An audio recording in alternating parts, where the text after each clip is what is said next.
Right, I've forgotten to do that, press the record button before. Anyway, so welcome after a 2-week break to the next exciting installment of Kitzur Shulchan Aruch, the Abridged Code of Jewish Law, chapter 94.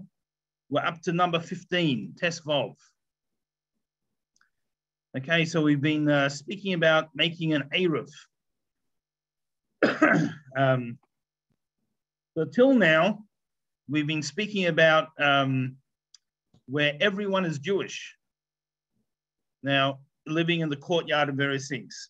That could be in Florida. Some of the apartment buildings there, everyone's Jewish. I'm not sure. Yes. But in Phoenix, not necessarily, or anywhere else. So what do we do? Okay, so Tesvav, number 15. Yisrael Hadar in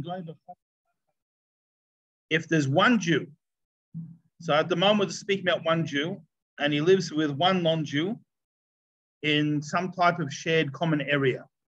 Maybe it's a duplex, whatever happens to be. Or the other apartments are empty, no one's moved in yet. So the non-Jew does not take away the Jew's ability to carry in the shared area. He's allowed to carry from the house to the courtyard or any other shared common area, and from that common area back to his house. Now, even if there's 2 Jews or more, so they live in a way that does not require an Eruv.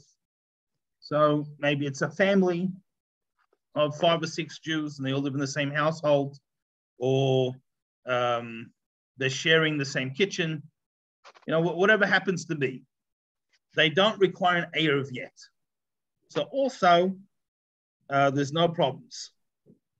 As Gam came so in that situation as well, the non-Jew does not take away their ability to carry. It's like he's not there yet. Avol, however, right? There's always a but, right? Avol,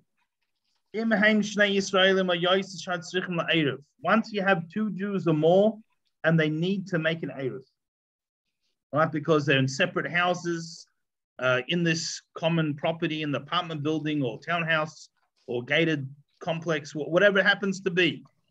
Once they need to make an Eruv, as im darsham gam goy, then if a non-Jew lives there as well, who lehem, he stops them from being able to carry even with the Eruv at this stage. We're going to see what they can do about it. They can't make an Eruv until they rent from this non-Jew his authority or his ability to use the common area, or authority over it. He can still use it, but his authority over it. So this is why if you look at city Eruvin, which is just a larger version of these courtyard Eruvin, so they always rent from the city. Right? The city is the guardians or the appointed administrators over the common areas, the roads, the parks, various things. And so they rent from the city the ability, the authority to have this Eruv. Now, if there's 2 or more non-Jews, you have to rent from all of them. Now, again, just like in the city, you can rent from the city because they're the trustees of the entire place. Sometimes in an apartment building, you have a board or something, or in a complex, you have a board, you have certain people who are the authority. So you could rent from them as well. Not necessarily you have to go to every single one. Susan, yes. Okay, so you have a common area and you have 2 non-Jews and you're supposed to ask permission from them? Well, we're going to see exactly what we do in the next 2. The next two we're going to see how we. Next we're going to see what we need to get from. Who determines the amount? Well, you might offer them a cake or something. Okay. No, you don't have to. Don't give them ideas. Okay. They have no idea what I'm desperate to carry. I'm a millionaire. Okay. I get it. Thank you. So don't give them ideas. You just say, we have this religious requirement where we symbolically rent the access to the common areas, and we'd hope you'd help us out. We brought you this apple pie to thank you in advance. Something along those lines. So when they rent from the city, with a city Erev, most cities only take a token amount, right? Because it's in their interest to be seen to help the people live in the city. That's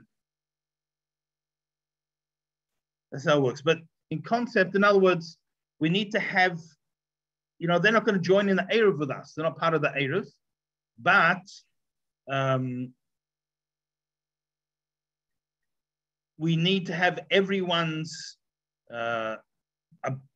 authority to use the common areas for the Erev.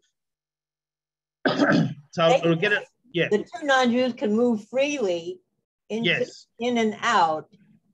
Yeah, even if they rent us the Erev, they don't have to stay locked up in their house. Okay. We'll let them out for 15 minutes a day. No, I mean, that's wrong. But they have full access. Okay. It's just the reshus, which we're going to say in this context means their decision-making authority, and only for that one day per week. Okay, 16, test sign.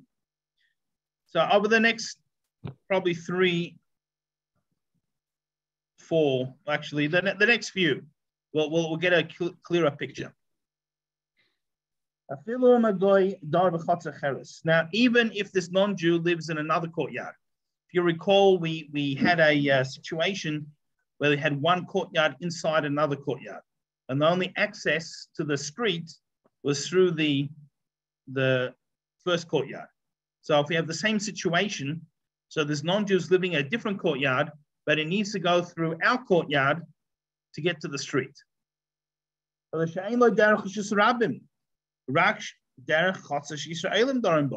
He has no access to the public, to the streets, except via the courtyard which Jews are in, and they made an Erev. Or maybe he lives upstairs. The Midragas but think like sort of motel style apartments. He lives upstairs, and his stairway though goes into my shared courtyard. Gam kain also lehem, so that he also prevents us from carrying unless we rent from him. Okay. However, we're going to narrow it down a little bit. Yud Zayin. If the courtyard belongs to a Jew, but he rents out or loans an apartment to this non-Jew. So, this Jewish person has a small apartment block, let's say, and lives in one, he rents out the others. And he rents it out to, one of them is rented out to a non-Jew. Then the fact that the non-Jew lives there does not prevent him or anyone who he makes the Erev with from carrying in the common areas. How come? Because if the Jewish person knows about this, obviously when he rents it to him conditionally that he doesn't affect the Jewish people being able to carry in the common areas. This is even if the owner doesn't live there. The whole complex is an investment property, but he rents it. He has in mind, and you can make any conditions you like in the lease. I mean, within reason. Presumably the person will admit, will agree. So he rents it on condition that this person does not stop other people from being able to carry it. Okay. It's number 18. How do you rent it from him? So the Jew says to him, rent me your premises, or your he doesn't have to leave his premises, but his premises in respect to the common areas with this money, or chocolate cake, or flowers, or whatever's gonna go. It doesn't have to explain to him that it needs to do this in order to carry. It doesn't have to explain any details, just needs to make an arrangement. However, if the Jew says to the non-Jew, "Tainli reshuscha," give me permission,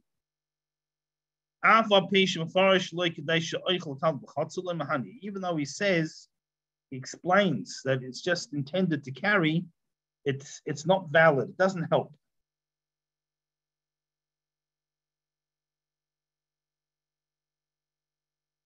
Right? There has to be a rental. Can't say just give it to me or do me a favor, give me a gift. Now, rental means that at least the value of a pruta. A pruta was a copper coin. It was the smallest coin used in Talmudic times. It was the smallest and the least valuable. So all the coins were weights, was actual weight.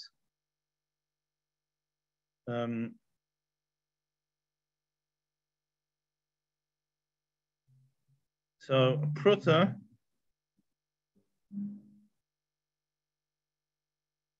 just checking how much it weighs.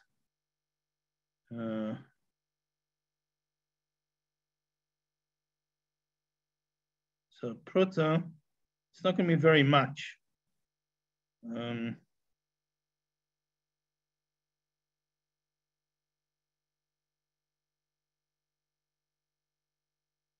This chart I have doesn't even have a pruta. It doesn't go that low. It's only going to be a few grams.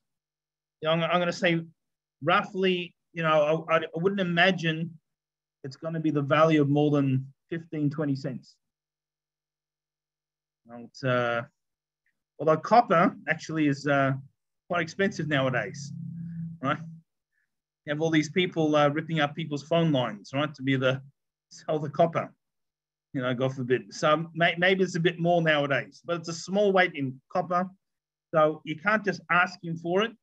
You actually have to give him something. There has to be some type of lease. Doesn't have to be particularly valuable, but something. Yeah, Susan. It also has to be written down. No, not necessarily. It can be verbal. Okay, just a verbal agreement, a rental, so that we can carry. Yep. I wonder if a non-Jew is going to accept that. Well, if you're in a place where there's already a city Erev, so it doesn't matter. The whole city is an Erev, so you don't have to worry about it. Most decent people are happy to receive something, even a token something, to essentially do nothing and have no effect on their life to help out their neighbor. Unfortunately, there's always that one stubborn person, and hopefully no one here gets in that situation.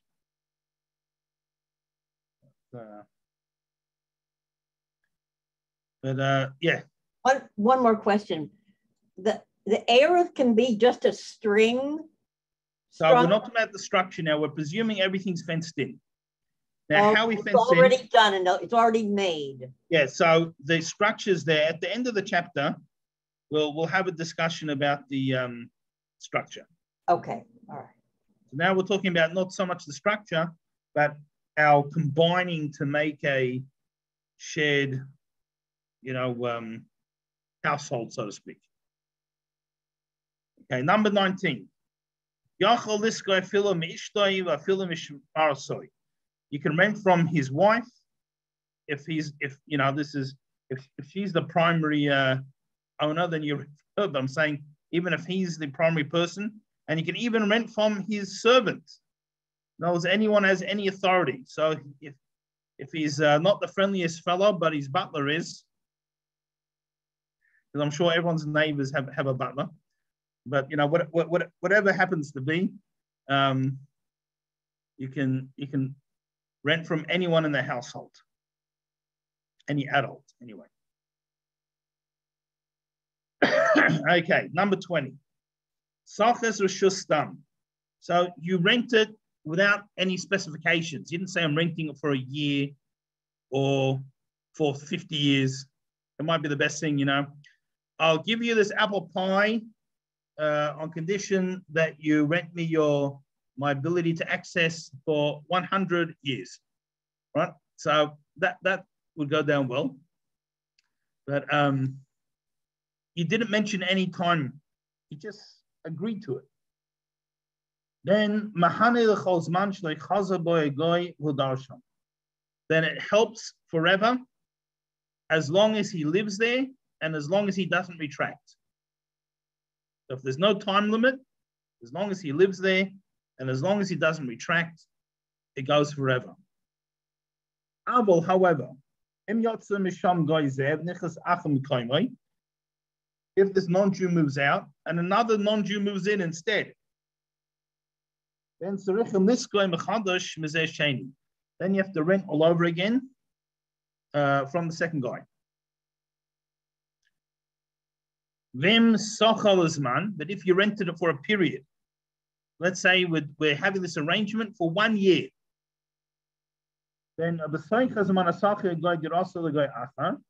if the non-Jew rented his apartment to another non-Jew within the year or 2 years or 10 years, whatever the agreed time frame was, then the original rental is still in place. Right? So the difference is, so there's advantage different and disadvantage both ways. So if you made no time limit, then as long as it's the same non-Jew, it goes forever. You never have to renew it. So that's the advantage of having no set period of time. The disadvantage is that if that person passes away or moves on or whatever happens, you have to redo with the new person. Now, if you do it with a time limit, let's say we'll just make up a period, 3 years, then the disadvantage is that even the same person, you have to renew, and therefore you have to remember to renew before the 3 years is up. But the advantage is that if the person rents out his apartment, not sells it, we'll speak about that soon, but if he rents out his apartment to someone else, then since you made the agreement with him for 3 years, that obviously when he rents it, he's renting it that the same conditions apply. So it'll still work for the 3 years. So that's as if he rents it out. But if he passes away or he sells it to somebody else, it's actual sale, then now you have to redo the agreement from the one who inherited or from the purchaser.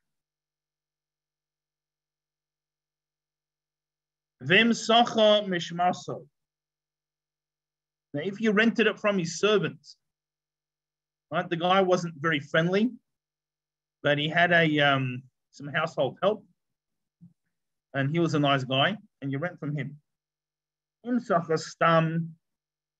So if you just did it without any time limits or conditions, we just made the agreement.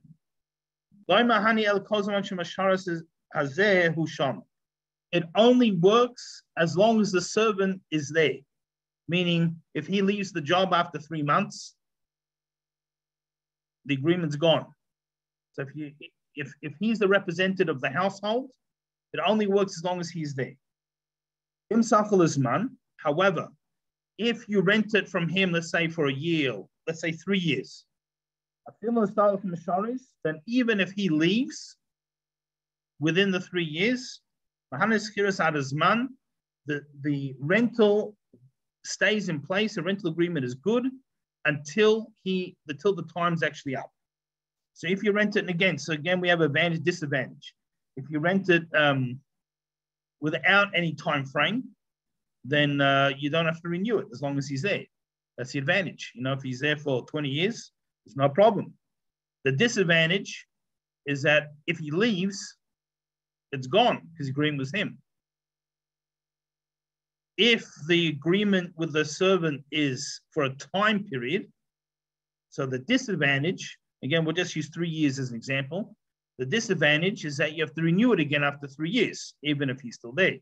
But the advantage is, even if he goes, it still works for 3 years. Right? Because he's made an arrangement on behalf of that household for a time period. Okay.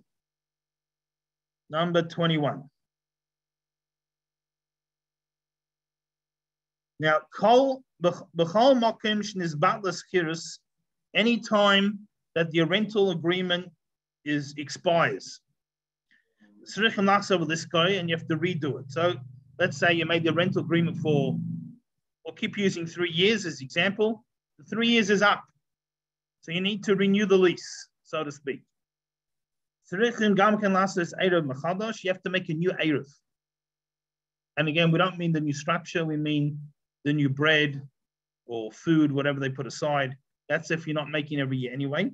Then Erev Chayzav Anayr, because a Erev that becomes no good won't on its own become good again. So it became no good because we lost the authority of the public areas back to the non-Jew. So this Erev, the Erev itself, it turned off, didn't work anymore. So in order to make it work again, you can't make the same Erev work again. Once you renew the lease or whatever happens to be, you actually have to make a new Erev. So you take new food and you make the blessing again and do the whole thing all over again. Make sure every Jew who's part of it has chipped in or you've given them ownership.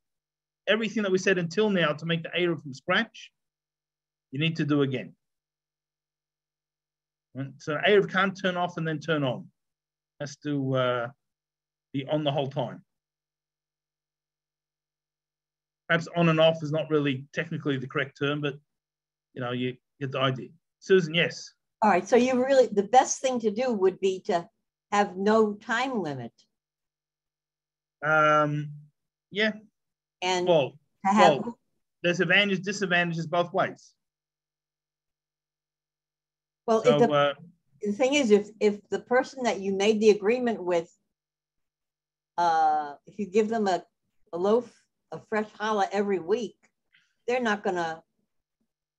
Well, I'm not sure you have to do it every week, but I think the way most places work is they make the Erev year to year, right? So every time the Friday before Pesach, the Shabbos of Pesach, we renew the Erev, and that's probably a good way to do it.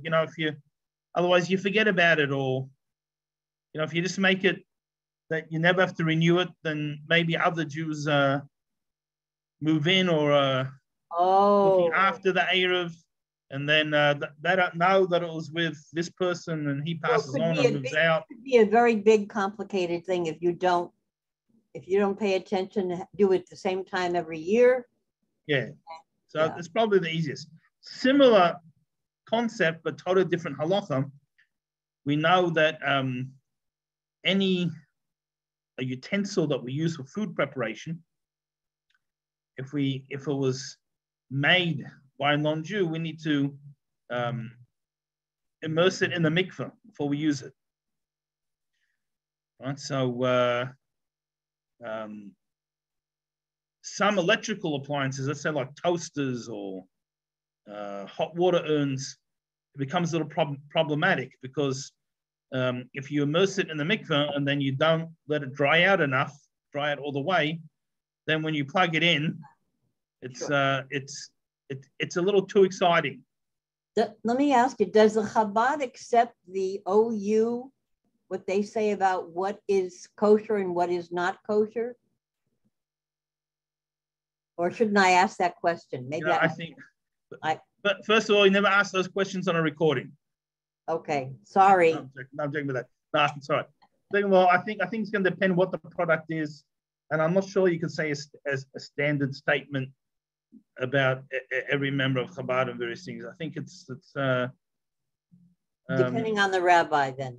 Well, I think it's going to depend more on what the product is. You know. I just went on the site today to look at what they accept as kosher and not kosher, because we had a class on Passover from Rabbi Smith the other day. And it was very interesting, very eye-opening. But I was wondering about, I'm not saying you're the only Chabad rabbi, but I was just curious about how you feel about what they. So first of all, a lot of people on Pesach in particular only eat things that are prepared in their home. They don't use anything commercial. Right. So even if they would accept a certain kashrut authority in general, doesn't mean they would eat it on Pesach. Right. Yeah. So and that's going to depend from household to household. So right. Anyway, I was saying these appliances can become problematic. So some people rely on a leniency from Reb Moshe Feinstein that he says since these appliances only work when they're plugged in, they're considered a vessel that's connected to the ground, which do not require immersion in a mikveh.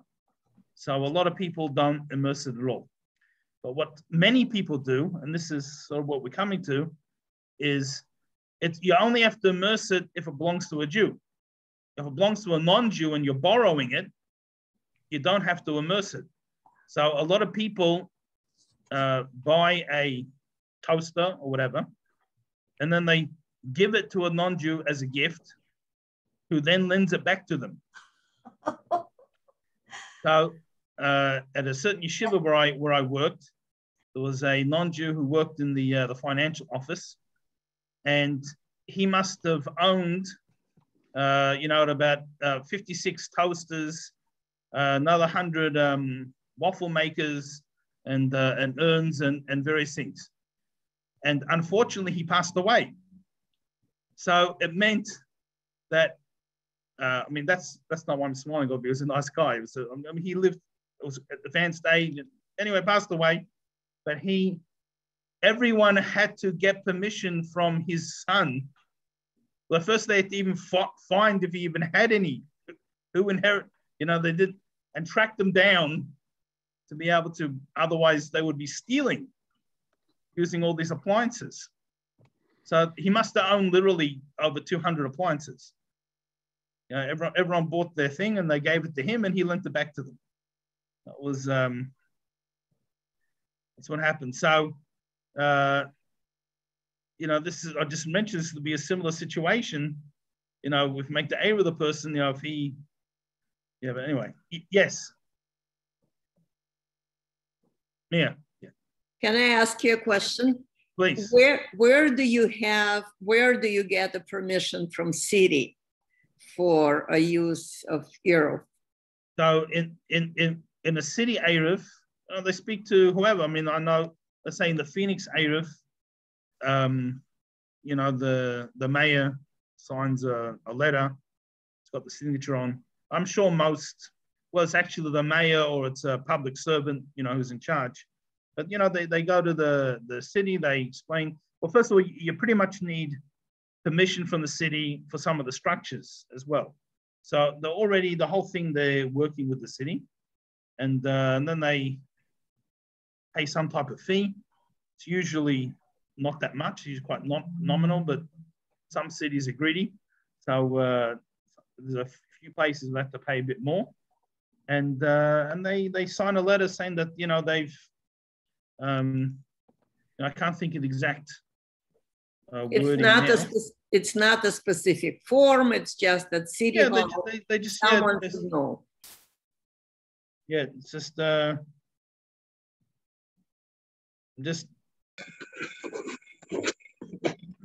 having did a quick search of looking at the Phoenix Eruv just to see if there's. I know on the website they've got a picture of the border. I'm just wondering if they have a picture of the copy of the letter from the city, and then I'll be able to tell you what they say.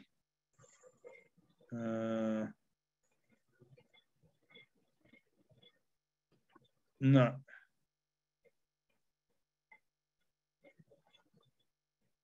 Okay. Doesn't have a copy of the letter, but I've seen it hanging in the shuls.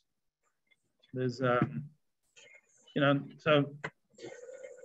on behalf, it's from the Mayor of Phoenix, and on behalf of the city of Phoenix, and she gives permission for them to have the Eruv and to use the common areas.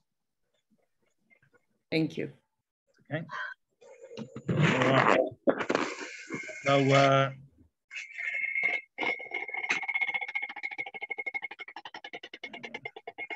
on to 22. Rabbi. Yeah. Kaleen that you buy from a goy, you can buy from a goy, but you can't buy it from a Jew. You're saying, is that what you were saying? Oh no, I was saying that if you buy it from a Jew, well, not necessarily who you buy it from now. So the utensils, the food preparation utensils, if it was made by a Jew, or the materials were owned by a Jew, so let's say it was made in a Jewish-owned factory, but the workers were not Jewish, so it wasn't actually the Jew who made it, but it was his materials, then it doesn't require to be toivel. It doesn't have to be immersed in the mikveh. I see. So many things that we buy that come from Israel, don't have to be immersed. But today a lot of the kiddush cups and various things are actually made in China and India, and different things. So even though it's got an Israeli company's brand on it or something, that was actually made by non-Jews, so we still need to immerse. If a Jew bought it already and immersed it, then you don't need to immerse in the mikveh again. But if they just had it and they didn't immerse it, the fact it was owned by a Jew in the interim doesn't change the fact. It still has to come out of the non-Jewish situation to the Jewish one. Susan, yeah. Suppose I want to have my own wine glass, my own wine cup, and I make it myself, and I fire it in a kiln. It's owned by a non-Jew, but I'm the one that made it. Yeah, so then you don't have to immerse that cup. No. Or whatever utensils I make myself, I don't have to immerse. Correct. Or worry about where the clay came from or who I bought it from. No, it's only something that was made by a non-Jew, and also the materials belong to the non-Jew. Well, clay comes from the ground, so you can't say. Well, but normally when you make something out of clay, you don't dig the clay out yourself. No. You normally buy the clay from somewhere. So then it belongs to you. Or maybe you did dig out of the ground, but it has to be a ground where you have permission to dig from. Right. But let's say, so the reason I say the materials is because, sometimes, let's say you had a factory where they make knives, let's say, and all the workers are not Jewish, but the materials belong to you. So it has to be, if either the Jew made it and or the materials belong to the Jew, then it does not require immersion in the mikveh. So there has to be a thread of Jewish ownership somewhere in the process. Yeah, either he owned the materials or he made it. Once it's the materials belong to someone who wasn't Jewish, and it was made by people who weren't Jewish, or a machine, right? If materials will belong to the non-Jew and it was made by machines, the same as being made for non-Jew. Rabbi, there's a special, when you're going to immerse something in the mikveh, there's a special celebration, am I correct? Or you just go to the mikveh? Well, no, you do say a blessing. You say a certain blessing. Say a blessing. And you have to get permission to do it though, correct? Well, most, again, it depends on where you live, but most more established communities will have a utensils mikveh, either separate to the regular mikveh or on the side or somehow, okay. And it's open all during the day or something, or like here, there's a code, right? And they have the code. People in the Jewish community know the code. It's a code lock, but just so people like living in there at night or something. So. Okay. Oh. But some places have a fee. Some places it's community service. Depends where you live. Yehuda. Yeah. If it's made by a Jew, but the Jew is not Torah observant, does that still need to be tavled? No. It's as long as it's made by a Jew. Okay, thank you. No problems. Okay. All right. 22.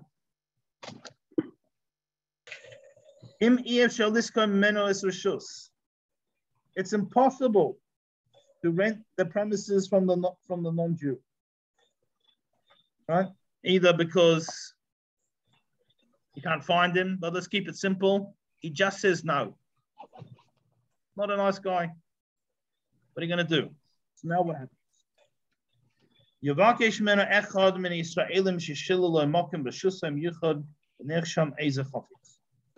way we try and get around it is we get one of the Jews who live there. We want the non-Jew to lend him a place to store something, or lend him. So, an example. Let's just make up an example. The person says, "No, I'm not renting my rights." So one of the Jews in the Adar says, "Can I have a corner in your garage to keep my lawnmower?" Or whatever, wherever in his property and whatever happens to be. So the niach sham is a chafetz, and then you put it there. So you actually store the lawnmower in the corner of his garage, or whatever object happens to be in whatever place in the property you agreed to. And with this, the Jew acquires that area. Now, you didn't acquire the area. You can't sell his garage or rent it to someone else, but you've acquired it for use because he gave you permission to keep something there. And then, even if I took that object out before Shabbos, but I have the right to put it back whenever I want. Nevertheless, since I have the permission, I have the ability, the Jew has the permission to put the object back even on Shabbos. It's like this Jew is now a resident in the non-Jew's house.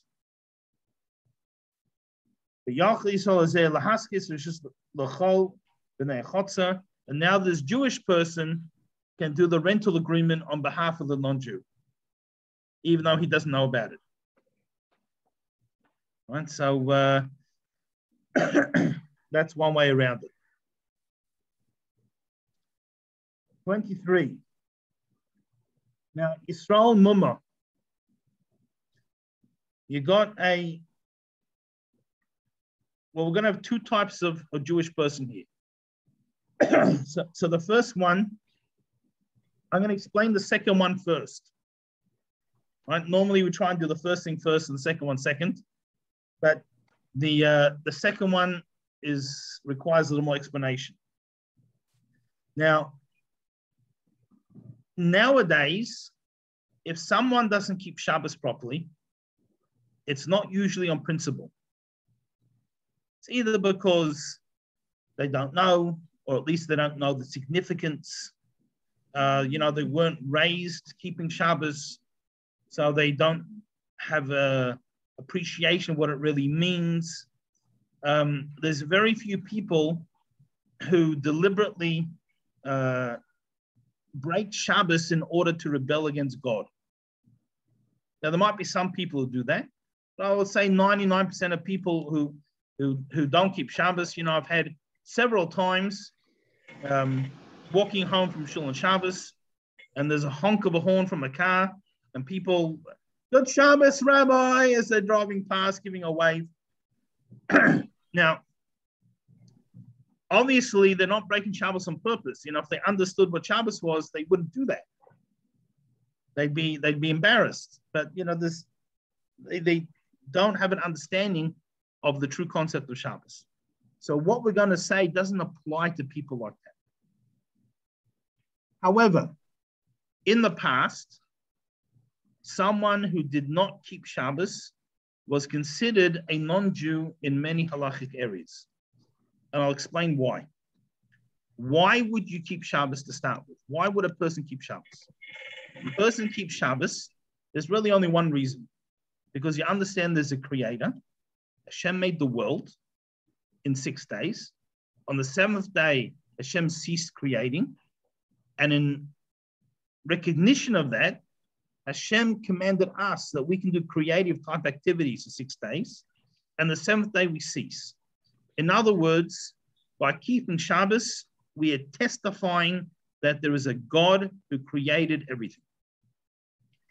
Now, if I'm aware of all of this, or not me, God forbid, if someone's aware of all of this, and they deliberately don't keep Shabbos, because they either don't care, or they're essentially saying, I don't agree. No, there is no creator. I mean, I feel funny saying it, but by not keeping Shabbos, essentially that's the statement they're making. I don't believe there's a creator who created the universe.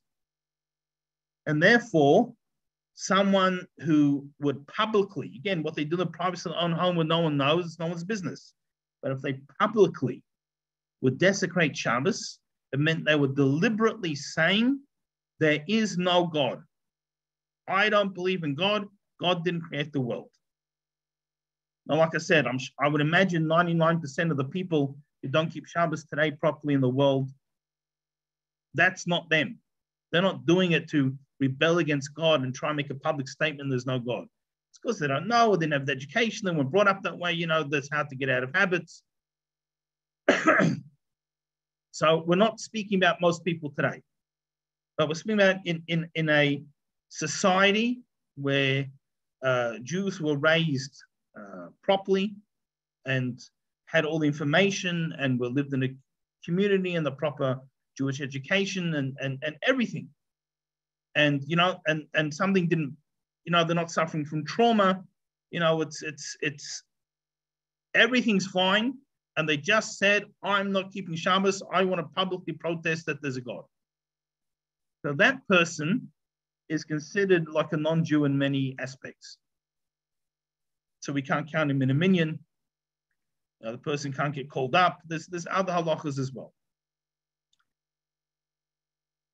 So that's the second person we're speaking about. The first one is called the mumma. The mumma is, again, someone who denies Judaism, may have deliberately converted out. I mean, not that you can ever change yourself from being a Jew, but is, so they've decided to worship idols or something. So these two people, so let's say you have in your courtyard, we'll keep it simple, there's two Jews, two regular Jews, and the third person is either this mumma, this person who has on principle turned away from Judaism, is now, they've got all the idols in the front yard, and they, might as well make it a good example, and they're sacrificing pigs every day, to the idol in their front yard, But that obviously doesn't have to be that extreme. Or the person is someone who is publicly desecrating Shabbos in order to go against the concept that God created the world and that there is a God. So the third person is one of these two. So now what do? That's 23. Yisrael, Mumma, you got this Jew who's a Mumma. He's worshiping idol. He's abandoned Judaism on principle. And again, not because he had a Yetzer Hara. Let's be honest. We all have a Yetzer Hara, we'll loosely translate as our evil inclination, our animalistic side of ourselves. And, sometimes we don't always do the right thing. But afterwards we regret it. It's not, and so if we gave in, it's not because on principle we're doing it. On principle, we would like not to do it, but no one's perfect. Only Hashem is perfect. We're all human, and sometimes we mess up. So that's not what we're talking about. Speaking about someone who, on principle, is doing this. This is their belief system. Or on the belief system, they're breaking Shabbos not because the Yetzer Hara got them or they didn't know. This is on belief system. They want to publicly desecrate Shabbos to show they don't believe that there's a God who created the world. Then Harihul Kagoi, from the respects of an Erev, we treat them like a non-Jew. They can't join our Erev. We have to rent the ability to use it as we would from a non-Jew. And this is now, it's not a punishment. It's not a like you're a bad boy, so you have to not be part of our party. It's not what it is. It's very practical. The bottom line is you can't have someone join something they don't believe in. The Erev, again, we're not talking about the physical structure now. We're talking about the joining together to make symbolically that we're one household. So we can carry, if somebody fundamentally doesn't believe in Shabbos, doesn't believe in this concept, then obviously they're not wholeheartedly joining in. At best, they're playing make-believe or doing you a favor. But if they're not actually, in other words, this joining is something within inside of you. You made a choice to join. You're part of something. But if you don't believe in it, then even if you said you joined, then you didn't join. So they can't be part of the Erev. We have to treat them in this case like a non-Jew, and we have to rent the property. Now, I'll give an example. We've got Pesach coming up. So Pesach, we're not allowed to own chametz, the leaven. We're not allowed to own it. Now, in theory, you don't have to sell it. You don't have to burn it. It's very simple. Give up your ownership on all your chametz. Abandon it. You can say it's all hefker, it's all ownerless. So whoever wants it, come take it, I don't care. Now, why don't we do that?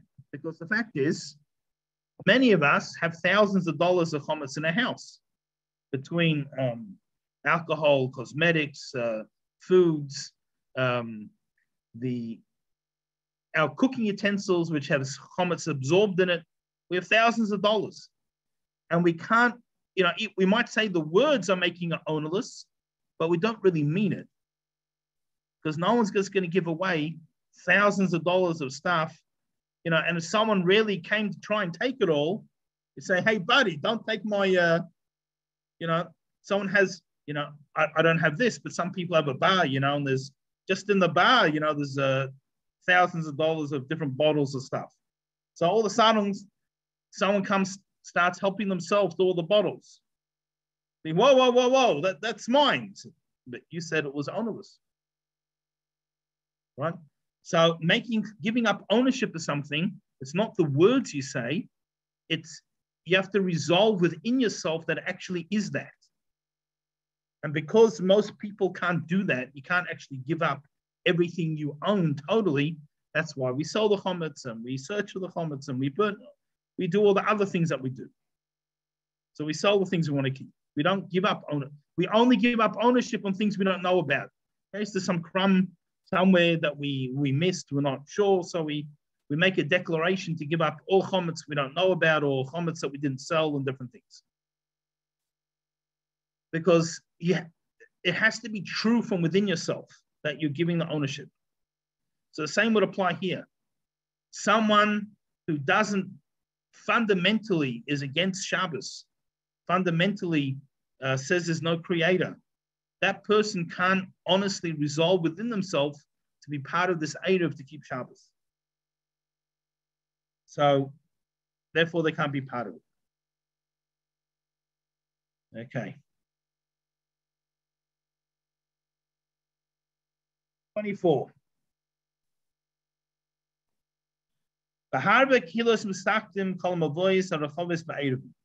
Many communities, they fix up all the alleyways and the streets with an Erev.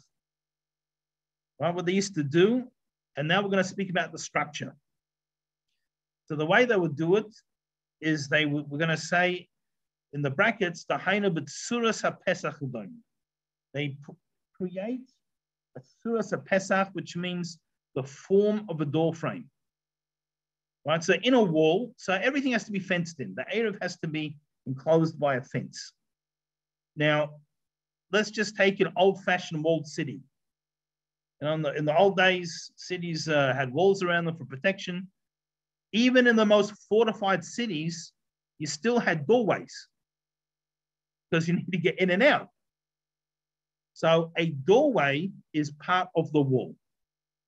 And sometimes the doorway, you have the gates closed, and sometimes you have them open.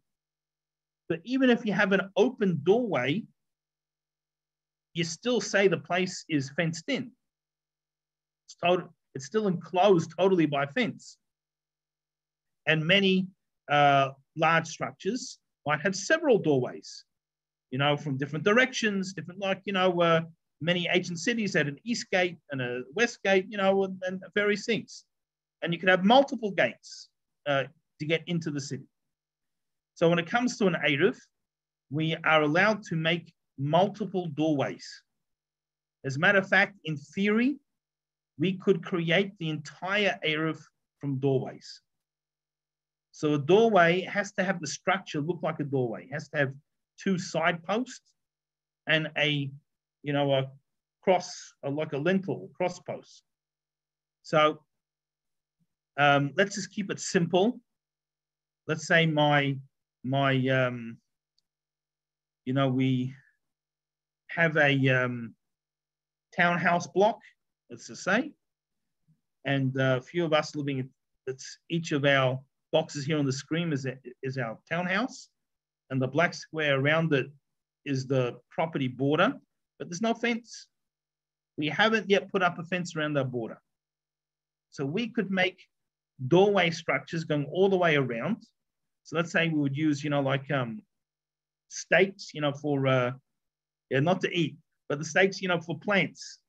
You put it in, say a tree, sometimes you plant a tree and you put a piece of wood in, you tie it to the tree to help it grow straight. So you put them, and the distance apart we're going to see can make a problem. But let's keep it simple. We're just having them, let's say 6 feet apart.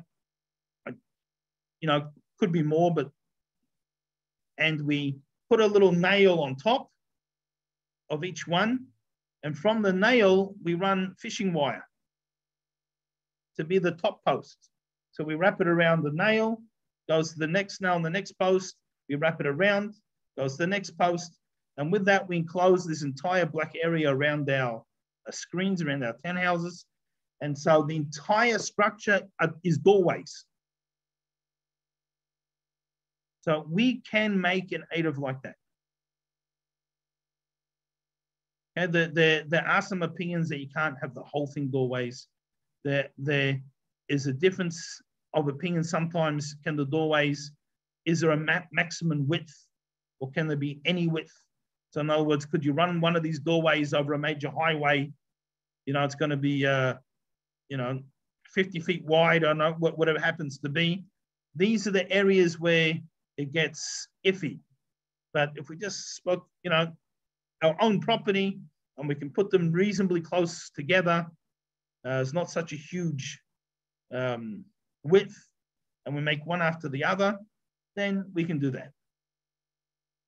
So what we're saying is that many communities would make an Eruv, they closed in the streets using these doorways. And that's really what our city Eruvin are today. Now, it depends who we are. I know those in Florida, they use the ocean. They've got the canals for part of it. You know, where we are in Phoenix, we have a canal that's, you know, big drop, so it's a wall. We have a part of it is the freeway. So you got a whole wall going along. You know, so there's only sections of it that are closed in by the doorways. When it's only sections, it's not such, it's not an issue. So they have. All right, any questions? No, all right, so we'll continue with it next week, God willing. Fascinating class, fascinating. Fascinating. Thank you, Rabbi. Well, you're welcome. Welcome. Thank you, Rabbi. I know You're welcome. Miami Beach, but you have to be careful if you're walking behind some of the buildings. Yeah. On Collins Avenue, because they do use a string in many areas and not just the water. Yeah, whenever you use an Eruv, you got to make sure that you look at the border map very carefully, and you know where you can and can't go. Wow. It's a very important thing. Anyway, so wish everyone a wonderful Shabbos, great week. You too. Rabbi. Thank you. Thank you. Stay safe. Thank you. Take care. Bye-bye.